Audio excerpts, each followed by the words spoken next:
Hello everyone. तर जय शिवराय विद्यार्थी मित्रांनो. तर हा आहे एम-एस-बी-टी के स्कीमचा प्रोग्रामिंग इन सी.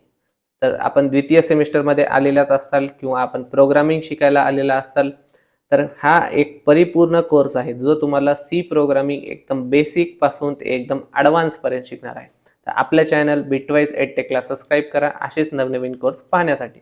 तर पहा या कोर्समध्ये आपण काय काय गोष्टी शिकणार आहे. तर पहिलं युनिट आहे आपलं बेसिक्स ऑफ सी प्रोग्रामिंग, ज्यामध्ये printf, scanf, variables, data types, operators असे टॉपिक आपण शिकणार आहे. कंट्रोल स्ट्रक्चर, इफ एल्स, त्यानंतर लूपिंग कंट्रोल्स, लूपिंग कंट्रोल्समध्ये for loop, while loop, do while loop, त्यातला फरक हे शिकणार आहेत. Arrays structures, similar data structure टाईपसाठी ॲरेज, डिफरंट डेटा टाईपसाठी स्ट्रक्चर्स कसे वापरायचे, कसे बनवायचे, त्यांचे सिंटॅक्स काय. त्यानंतर आपण शिकणार आहेत फंक्शन्स, फंक्शन कशी कॉल करायचे, कशी मॉड्युलॅरिटी प्रोव्हाइड करायची या प्रोग्राम्सला. त्यानंतर call by value, call by reference आणि शेवटचं युनिट आहे आपल्याला पॉइंटर्स. अगदी सोपं करून शिकवणार आहे तुम्हाला पॉइंटर्स, जे विद्यार्थ्यांना अतिशय अवघड वाटते. तर आपल्या मित्रांसोबत शेअर करा. प्रत्येक मराठी मुलगा हा शिकला पाहिजे, पुढे गेला पाहिजे. धन्यवाद.